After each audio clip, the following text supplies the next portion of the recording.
सपना और आप देख रहे हैं सी न्यूज़ भारत। आइरो करते न्यूज़ बुलेटिन की ओर बात होगी खरगोन की, जहां महिला स्वयं सहायता समूह महासंघ ने प्रधानमंत्री पूरक पोषण योजना और आंगनवाड़ी केंद्रों के संचालन से जुड़ी समस्याओं को लेकर कलेक्टर कार्यालय पहुंचकर ज्ञापन सौंपा है। साथ ही बात होगी नासिक की, जहां एसटी महामंडल की एक बस में अचानक भीषण आग लग गई।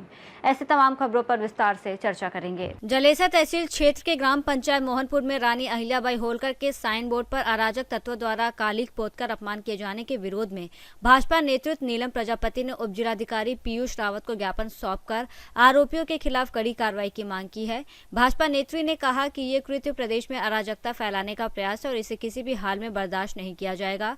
साथ ही उन्होंने कहा कि रानी अहिल्याबाई होलकर सनातन धर्म की महान रक्षक थी और उनके सम्मान के साथ खिलवाड़ करने वालों पर सख्त कार्रवाई होनी चाहिए। ज्ञापन देने वालों में भाजपा नेत्री नीलम प्रजापति, लोकमाता अहिल्याबाई होलकर समिति के अध्यक्ष ब्रिजेश कुमार, विनोद कुमार सहित आदि लोग मौजूद थे। और महारानी अहिल्याबाई होलकर के साइन बोर्ड पर कुछ अराजक तत्वों ने कालिख पोत दी है, जिसके लिए उनको कड़ी से कड़ी सजा देकर और इस कार्य के लिए कहाँ का मामला है, कहाँ कालिख पोती है? ये सकौली मोहनपुर गांव का मामला है। वहाँ साइन बोर्ड पर कालिख पोत दी है कुछ अराजक तत्वों ने, इसलिए उनको कड़ी से कड़ी सजा दी जानी चाहिए। ये बहुत ही जघन्य अपराध। एटा से सी न्यूज़ संवाददाता लखन यादव की रिपोर्ट। जगदलपुर में बस्तर पुलिस ने नशा तस्करों के खिलाफ बड़ी कार्रवाई करते हुए थाना कोतवाली क्षेत्र के गोयलबाड़ी तिराहा के पास ग्राहक के इंतजार में खड़े राजस्थान निवासी शातिर अफीम तस्कर जगदीश चौधरी को रंगे हाथ गिरफ्तार किया है। पुलिस अधीक्षक शलभ कुमार सिन्हा के निर्देशन में गठित टीम ने घेराबंदी कर आरोपी को पकड़ा। आरोपी के कब्जे से 133.3 ग्राम अवैध अफीम बरामद की गई, जिसकी अनुमानित कीमत लगभग 66,500 रुपये आंकी गई है। जाँच में सामने आया है कि आरोपी कुम्हारपारा में किराए के मकान में रहकर अवैध रूप से अफीम की सप्लाई करता था, जिसके खिलाफ एनडीपीएस एक्ट की धारा के तहत मामला दर्ज कर उसे गिरफ्तार कर न्यायालय में पेश करने के बाद जेल भेज दिया गया है। इस कार्रवाई में कोतवाली थाना प्रभारी निरीक्षक लीलाधर राठौर, उप निरीक्षक अरुण मरकाम, प्रमोद ठाकुर सहित अन्य पुलिस कर्मियों की सराहनीय भूमिका रही। जगदलपुर से सी न्यूज़ संवाददाता विवेक सोनवानी की रिपोर्ट। खरगोन में महिला स्वयं सहायता समूह महासंघ ने प्रधानमंत्री पूरक पोषण योजना और आंगनवाड़ी केंद्रों के संचालन से जुड़ी समस्याओं को लेकर कलेक्टर कार्यालय पहुंचकर ज्ञापन सौंपा, जिसमें आंगनवाड़ी केंद्रों पर बच्चों की न्यूनतम 70% उपस्थिति सुनिश्चित करने, ग्रीष्मकालीन अवकाश के दौरान रेडी टू ईट सामग्री के वास्तविक उपयोग के अनुसार भुगतान करने, अति कुपोषित बच्चों के लिए थर्ड मील के लंबित भुगतान को शीघ्र जारी करने की मांग की गई। महासंघ ने बताया कि कम उपस्थिति और भुगतान में असंतुलन के कारण स्वयं सहायता समूहों पर आर्थिक बोझ बढ़ रहा है और कई समूह बंद होने की स्थिति में पहुंच गए हैं। इसलिए प्रशासन से महिलाओं के हित में आवश्यक निर्णय लेकर सहयोग प्रदान करने का आग्रह किया गया है। अंगनवाड़ी में उना माणसे हम देवा कसा, क्योंकि खाद्यान्न पहले से ही नहीं दे रहा वहां से, है नहीं ना माणसे दही नहीं रहा, सो हम देवा कसा उना माणसे हमको देणू भी तो चाहिए भाई, इतना ग्राम के इतना किलो की तुम मंगी रहा तो अनाज माणसे हमको गेहूं भी दो, तब हम देवांगे। इतनी परेशानी का बाद हम समूह चल ही रहा, कसो कसो कहाँ से लाई रहा और कहाँ से दई रहा। ये हमारी समस्या भी तो समझो, कलेक्टर साहब ने समझना चाहिए, जो भी अधिकारी थे उन्हें हमारे समझना चाहिए कि भाई ये जीजी ने कहाँ से करी रही न, नहीं हमारी जो मजदूरी का पैसा थी वो भी नहीं डाली रहा, तो मजदूरी करा तो कैसा करा।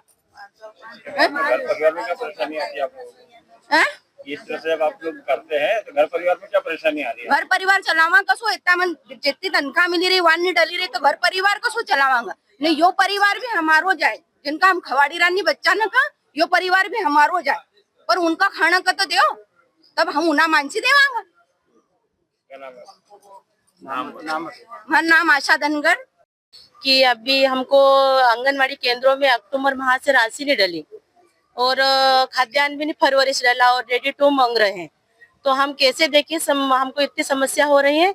तो हमारी यही मांग है सबसे पहले तो हमारी राशि डल जाए। सब दीदियों को इतनी समस्या हो रही 5-5, 6-6 महीने की, न ऊपर से रेडी टू मांग रहे हैं, तो फिर कैसे दे हम न। दूसरी समस्या यह है कि हमारी आंगनवाड़ी केंद्रों में कुपोषित बच्चों का भी नहीं पूछ आता, गर्भवती महिलाओं का भी नहीं पूछ आता और किशोरी बच्चियों का भी नहीं पूछ आता न। हमारे से तो मांग के लिए जाते हैं, एक बार नहीं डबल लेने आते हैं, तो फिर हम कैसे मतलब चलाएं कैसे आंगनवाड़ी? इस तरह की परेशानी आप? हाँ, तो इसी तरह से हमको परेशानी कि 12 किलो 20 किलो 25 किलो ऐसे गेहूं आ रहे हैं न। एक आंगनवाड़ी में रेडी टू हम अगर देते हैं तो करीबन 45 किलो के लगभग देना पड़ता है एक आंगनवाड़ी केंद्र में। इसकी व्यवस्था कहाँ से करना पड़ता है? व्यवस्था है वही तो हम आगे आगे दे रहे हैं, तो ऐसे समझ जाए कि उनको सब कुछ मिलता है लेकिन हमको कुछ भी नहीं मिल रहा है। तो हमारी यही मांग है कि आप भी हमको मई का और अप्रैल मई का खाद्यान्न डल जाए, हमारी पूरी राशि पर्याप्त खाद्यान्न डलेगा जब ही हम देंगे, नहीं तो हम रेडी टू बिल्कुल नहीं देंगे। यही मेरा नाम सारिका पटेल है, ग्राम रायबेड़पुरा से। खरगोन से सीनियर संवाददाता नीलेश की रिपोर्ट। लातेहार जिले के चंदवा थाना क्षेत्र के आन और चेटर गांव में लगातार बढ़ रही पशु चोरी की घटनाओं से ग्रामीणों में आक्रोश है। ग्रामीणों के अनुसार पिछले 1 महीने से क्षेत्र में बाइक, गाय, बैल और बकरियों की चोरी की घटनाएं लगातार हो रही हैं।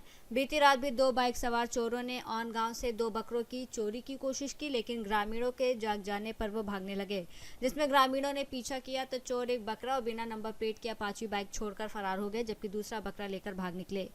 आक्रोशित ग्रामीणों ने छोड़ी गई बाइक को आग के हवाले कर दिया। ग्रामीणों का आरोप है कि कई बार शिकायत के बावजूद पुलिस कार्रवाई नहीं कर रही, जिससे उन्हें खुद ही गांव की सुरक्षा करनी पड़ रही है। फिलहाल पुलिस मामले की जांच में जुटी है। लातेहार से सीनियर संवाददाता बबलू खान की रिपोर्ट। मुंबई आगरा राष्ट्रीय राजमार्ग पर चांदवड़ के पास एसटी महामंडल के एक बस में अचानक भीषण आग लगने की दर्दनाक घटना सामने आई। हालांकि चालक की सूझबूझ और तत्परता के चलते बस में सवार सभी 54 यात्रियों की जान सुरक्षित बच गई। जानकारी के अनुसार शहादा से नासिक जा रही ये बस खोखर तालाब के पास स्थित निरसंग होटल के सामने पहुंची थी। तभी अचानक उसमें से धुआं निकलने लगा, जिस पर चालक ने तुरंत बस को सड़क किनारे रोककर सभी यात्रियों को सुरक्षित बाहर निकाल दिया और देखते ही देखते बस आग की लपटों में घिर गई। प्राथमिक अनुमान के मुताबिक शॉर्ट सर्किट के कारण आग लगी, जिससे बस पूरी तरह जलकर खाक हो गई। जबकि सूचना मिलने पर चांदवड़ पुलिस और नगर परिषद की दमकल टीम ने मौके पर पहुंचकर आग पर काबू पाया। महाराष्ट्र नासिक से सीनियर संवाददाता सुनील की report. Madhya Pradesh Congress social media विभाग द्वारा सोशल मीडिया वॉरियर को लेकर शाहजहांपुर बस स्टैंड स्थित कांग्रेस कार्यालय में प्रेस वार्ता आयोजित की गई। कार्यक्रम में प्रदेश उपाध्यक्ष और सोशल मीडिया विभाग प्रभारी शाहजहांपुर प्रभारी अश्विन कुमार ने बताया कि राहुल गांधी के नेतृत्व में संविधान में आस्था रखने वाले युवाओं को कांग्रेस की मुख्य धारा से जोड़ने के उद्देश्य से ये अभियान शुरू किया गया है, ताकि युवाओं को बिना किसी जटिल प्रक्रिया के संगठन से जुड़ने का अवसर मिल सके। उन्होंने कहा कि इस पहल के तहत सोशल मीडिया पर सक्रिय युवा इन्फ्लुएंसर, राइटर और कलाकारों को कांग्रेस विचारधारा से जोड़कर संगठन को मजबूत किया जाएगा और हर विधानसभा क्षेत्र से नई पीढ़ी के युवाओं को चिन्हित कर जोड़ा जाएगा। कार्यक्रम के मुख्य अतिथि प्रदेश उपाध्यक्ष सोशल मीडिया विभाग और जिला प्रभारी अश्विन कुमार, जिला मीडिया प्रभारी राजेश सिसनोरिया, युवा नेता इरशाद नागौरी, युवा जिला महासचिव दीपक सलोकिया आदि के साथ कांग्रेस सदस्य और पत्रकार मौजूद रहे। कांग्रेस सोशल मीडिया वॉरियर्स का चयन किया जाना है, जिसमें हम पूरे प्रदेश से हजारों लाखों युवाओं को जोड़ेंगे। जो युवा कांग्रेस की विचारधारा को अपनाते हैं, जो कांग्रेस की रीति से जुड़े हुए हैं, उनको हम एक गूगल फॉर्म के माध्यम से जोड़ रहे हैं और हम ये उम्मीद कर रहे हैं कि ज़्यादा से ज़्यादा युवा कांग्रेस के साथ में आए, कांग्रेस की विचारधारा से जुड़े और कांग्रेस के संदेश को आगे बढ़ाए, जन जन तक पहुँचाए। मध्य प्रदेश सोशल मीडिया द्वारा पर हमने सोशल मीडिया वॉरियर्स के लिए एक स्कूटी निकाली है, जिसमें वेब फॉर्म के रूप में हम एक फॉर्म युवाओं को देंगे। जो भी जैनी यूथ है जो कि वर्तमान प्रशासन से परेशान है, उसके लिए अब हम ये चाह रहे हैं कि वो हमसे। शाहजहांपुर से सीनियर संवाददाता रमेश राजपूत की रिपोर्ट। सहारनपुर में संयुक्त मोर्चे की एक आवश्यक बैठक कुटिया रेस्टोरेंट में संपन्न हुई, जिसमें संगठन को मजबूत करने और एकजुटता बनाए रखने पर चर्चा की गई। यह निर्णय लिया गया कि संगठन के नियमों का पालन करने वाले सदस्यों का पूरा समर्थन किया जाएगा, जबकि पीठ पत्रकारिता में संलिप्त लोगों को संगठन से दूर रखा जाएगा। बैठक में यह भी तय हुआ कि विभिन्न स्थानीय समस्याओं को लेकर कलेक्टर राजगढ़ को ज्ञापन सौंपा जाएगा और इस दौरान सभी पत्रकारों की मौजूदगी अनिवार्य रहेगी। सहारनपुर से सीनियर संवाददाता जावेद खान की रिपोर्ट। उमरिया जिले के अमरपुर चौकी क्षेत्र अंतर्गत कुड़ी डैम के पास संदिग्ध परिस्थितियों में एक अज्ञात महिला का छत विछत शव मिलने से सनसनी फैल गई है, जिसमें पत्थर से कुचलकर हत्या किए जाने की आशंका जताई जा रही है। सूचना मिलने पर अमरपुर चौकी पुलिस मौके पर पहुंची और शव को कब्जे में लेकर जांच शुरू कर दी है। वहीं महिला की शिनाख्त के प्रयास किए जा रहे हैं और मामले की हर एंगल से जाँच की जा रही है। ओके, ठीक है। हाँ सर, इनवार थानांतर्गत एक महिला का, अज्ञात महिला का शव मिला है, क्या है सर?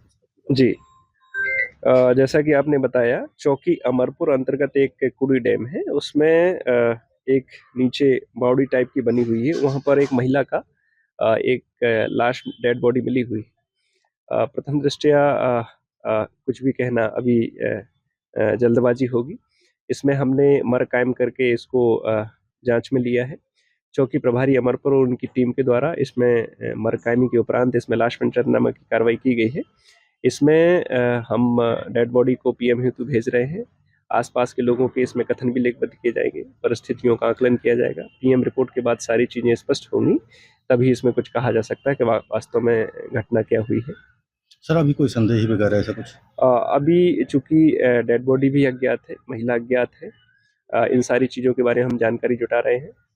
हमने सभी पुलिस स्टेशन को, चौकियों को ये आरएम किया है हमने कि उनके यहाँ पे कोई इस प्रकार की गुमशुदगी दर्ज हुई है क्या, उसके बारे में भी जानकारी ले रहे हैं। जो भी सारे तथ्य होंगे आगे हम सब इसमें आगे जांच कर। उमरिया से सी न्यूज़ संवाददाता योगेंद्र की रिपोर्ट। बुलेटिन में फिलहाल इतना ही। देश और दुनिया की तमाम बड़ी खबरों के लिए देखते रहिए सी न्यूज़ भारत।